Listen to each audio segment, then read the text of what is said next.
Yusril Iza Mahendra merupakan salah satu bakal calon yang siap mencalonkan diri sebagai Gubernur DKI Jakarta. Kita tanya langsung kepada Yusril Iza Mahendra yang sudah tersambung bersama kami melalui sambungan satelit. Pak Yusril dengan Riko, selamat petang. Ya, selamat petang.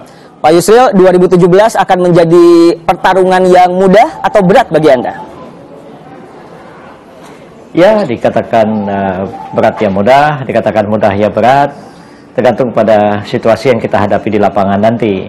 Tapi bagi saya sudah terbiasa menghadapi pertarungan politik seperti ini.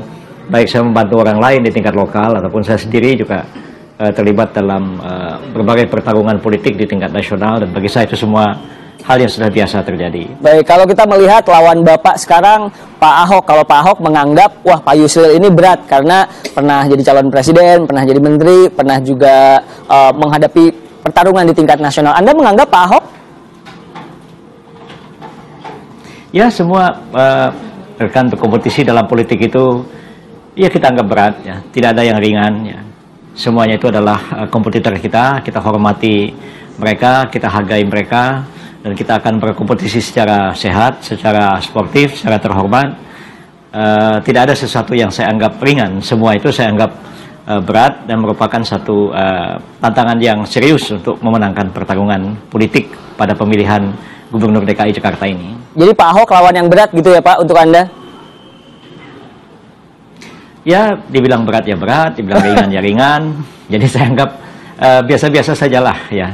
Tidak ada sesuatu yang terlalu berat, tidak ada terlalu ringan. Kita anggap ya semua itu adalah kompetisi yang biasa, dan kita anggap sebagai satu pertarungan politik atau kompetisi yang sehat saja dalam menghadapi pemilihan nanti. Anda sudah bertemu dengan Pak SBY di Cikeas, dan Pak SBY juga tampaknya menyambut terbuka sowannya Anda. Apa sih Pak yang diobrolin? Ya, Pak SBY dengan saya itu sahabat baik sejak lama, dan bahkan beliau sudah menganggap saya itu sebagai saudara, bukan orang lain lagi. Dan kita sudah saling kenal mengenal sejak lama sekali, ya. Sudah mungkin 20 tahun yang lalu ketika Pak SBY masih aktif di TNI. Dan kami sama-sama duduk di dalam kabinet, ya. Saya pernah jadi Menteri Kehakiman pada waktu itu, dan Pak SBY jadi Menteri Pertambangan. Kemudian pada waktu menjelang pencalonan presiden tahun 2004 yang lalu, pada waktu itu Partai Demokrat memperoleh 7,4% suara, dan Partai Bulan Bintang memperoleh 3,1%. Pak Yusril, lalu bergabung dua-duanya dan bisa mencalonkan Pak SBY. Sekarang Partai Demokrat akan mendukung Anda gitu ya? Saya tidak mengatakan begitu, Pak SBY pun juga belum sampai pada kesimpulan itu. Beliau mengatakan ya beliau sangat senang, beliau menyambut baik keinginan saya untuk maju ke pencalonan Gubernur DKI. Beliau dengar semua itu, beliau berikan banyak saran, pendapat, nasihat, dan beliau mengatakan ya nanti kita akan bicarakan juga internal Partai Demokrat sambil mengamati perkembangan dalam menghadapi pilkada di DKI ini. Pak Yusril, saya mengutip tweet Anda di Twitter. Anda mengatakan saran dari Pak SBY adalah jalin komunikasi dengan partai-partai. Artinya yang sudah di belakang Anda sekarang partai mana aja Pak? Sudah ada yang mendeklar akan mendukung Anda? Ya, kalau kita lihat statement dari tokoh-tokoh politik dari partai-partai, memang banyak pimpinan-pimpinan partai yang sudah memberikan satu statement terbuka kepada publik. Ya, seperti misalnya Pak Hidayat Nur Wahid dari PKS, atau Pak Muhaimin Iskandar dari PKB, kemudian rekan-rekan Pak Idrus Marham dari Golkar, kemudian dari Gerindra, dan terakhir ini Pak SBY. Jadi memang saya sudah mengadakan pertemuan dengan pimpinan Gerindra beberapa waktu yang lalu, juga dengan Pak SBY tadi malam, dan selanjutnya memang seperti saran Pak SBY, saya akan mempercepat proses pertemuan dengan pimpinan-pimpinan partai itu. Mudah-mudahan minggu sekarang dan minggu sekali lagi pertemuan-pertemuan itu sudah selesai dilakukan. Artinya tidak akan melalui calon independen ya Pak ya? Independen kita galang, jadi partai juga kita galang, kita menempuh kedua-duanya. Artinya dari sekarang ini, bulan Maret ini kita mulai start untuk menghimpun dukungan dari seluruh rakyat melalui tanda tangan penyerahan KTP, dan formnya sudah juga disiapkan sesuai dengan standar yang telah disetujui oleh KPU Provinsi DKI.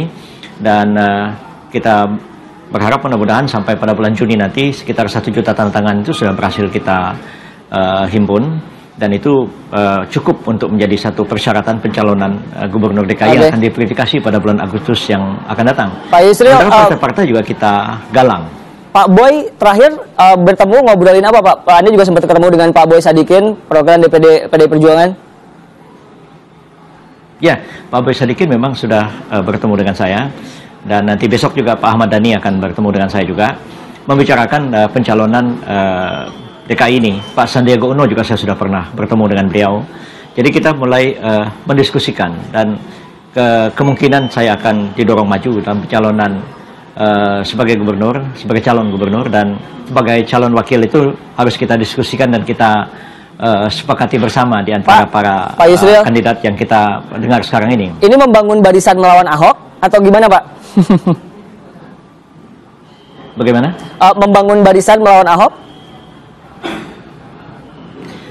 Kita maju ke pencalonan DKI Jakarta, dan kita maju ke pencalonan gubernur. Bahwa kemungkinan itu ada head to head antara saya dengan Pak Ahok itu akan menjadi satu pertarungan yang menarik. Jadi siapapun, tidak bisa juga Anda mengatakan bahwa Pak Ahok itu sudah pasti akan menjadi calon, kan? Belum tentu juga, ya. Jadi siapapun yang akan menjadi calon dalam pilkada yang akan datang, bisa juga saya, bisa juga orang lain, bisa juga Pak Ahok, bisa juga orang lain. Jadi tidak bisa secara definitif mengatakan, oh pasti melawan Pak Ahok. Saya kira agak berlebihan Anda begitu.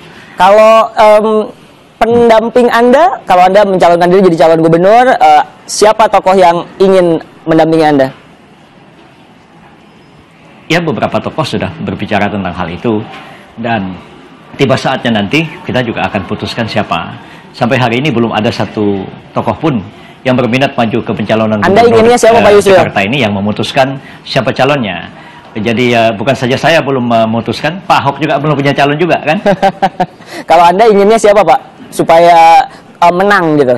Kita akan putuskan nanti, biar ini pemanasan dulu, dan nanti akan mengerucut pada satu pasangan. Bahwa satu pasangan itu pasti ya pasti. Jadi saya kira nggak perlu juga Anda desak-desak saya sekarang harus mengatakan siapa wakilnya begitu. Kita lihatlah perkembangan ini berjalan. Pak Yusril, nanti juga akan sampai pada kesimpulan siapa yang akan menjadi wakil. Pak Yusril, tadi kita sempat membacakan salah satu survei dari Populus Center yang mengatakan Pak Ahok ada di 58%, Anda di 6%. Apa strategi Anda dan apa yang membuat Anda percaya diri bahwa Anda akan memenangkan pertarungan ini? Saya kira Populus Center itu juga mengakui Pak Ahok sudah mulai menggalang untuk menjadi calon gubernur itu sejak 2 tahun yang lalu. Saya baru muncul 2 minggu. Itu kan tidak pernah diungkapkan secara terbuka kepada publik. Dan apa kritik dari Pak Tamrin Tumagola terhadap survei yang mereka lakukan dengan memilih sampling di 5 wilayah DKI berdasarkan daerah administratif, tapi bukan segmen masyarakat menurut kelas-kelas sosial. Jadi pertanyaan saya, mengapa Anda begitu percaya 100% dengan hasil penelitian dari Populus Center yang sebenarnya secara akademik juga bisa diperdebatkan? Oke. Dasar Kompas menjadikan itu sebagai acuan untuk menanya saya apa? Nanti kita akan perbincangkan itu lagi dengan Litbang Kompas, tapi Pak Yusril, mimpi Anda untuk Jakarta itu apa, Pak? Bisa jawab, kan? Mimpi Anda untuk Jakarta itu adalah? Kenapa? Apa mimpi Anda untuk Jakarta? Saya tidak mimpi, saya berpikir rasional, ada program saya, dan saya bisa jelaskan, bisa diperdebatkan, dan saya kira saya bukan seorang pemimpi. Kenapa Anda menganggap saya ini hanya seorang pemimpi? Tentu target Anda ketika menjadi gubernur, ada apa yang ingin Anda benahi di Jakarta ini? Persoalan-persoalan yang dihadapi oleh Jakarta itu bukan persoalan yang sekarang, bukan hanya muncul zaman Pak Ahok saja. Itu persoalan yang sudah ada sejak lama. Persoalan-persoalan akut yang ada di Jakarta itu persoalan banjir, persoalan sampah, persoalan kemacetan lalu lintas, pemukiman kumuh, dan kemudian pekerjaan yang sektor informal. Persoalan-persoalan itu sudah ditangani oleh banyak gubernur dari dulu sampai sekarang, dan persoalannya itu sama, tapi cara menyelesaikan persoalan itu bisa berbeda. Dan cara yang akan saya lakukan itu lebih mengedepankan pertimbangan-pertimbangan kemanusiaan atau humanistik, dan saya akan mengedepankan hukum daripada saya menggunakan kekuasaan dalam menyelesaikan persoalan-persoalan yang ada di Jakarta ini. Saya juga menggagas bahwa ke depan ini Jakarta mestinya tidak seperti sekarang. Yang saya gagas itu satu ketika nanti Jakarta itu akan menjadi satu kawasan yang integral dengan pemerintah pusat dan tidak lagi menjadi pemerintah daerah khusus ibu kota. Tidak dipimpin gubernur maksudnya? Bagian integral dari pemerintah pusat. Ya, ke depan dia bisa dipimpin oleh seorang menteri. Oke. Pak Yusril, dan saya pikir itu ide yang saya original yang tidak dikemukakan oleh orang lain, saya kira. Baik, Pak Yusril, jadi dalam waktu dekat Anda akan menemui beberapa pihak dari partai-partai, begitu ya Pak ya? Ya, kita akan lakukan itu, dan mudah-mudahan juga dengan Ibu Megawati dapat terlaksana pertemuan ini, karena beliau memegang peranan yang sangat penting dalam proses pencalonan Gubernur DKI ini. Dan terhadap tokoh-tokoh yang lain saya pasti akan melakukan pertemuan-pertemuan segera, dan mudah-mudahan seluruh pimpinan partai yang ada mempunyai wakil di DPRD DKI itu akan selesai saya temui sampai akhir minggu yang akan datang, dan saya optimis tentang hal itu. Terima kasih Pak Yusril Iza Mahendra telah bergabung bersama kami di Kompas.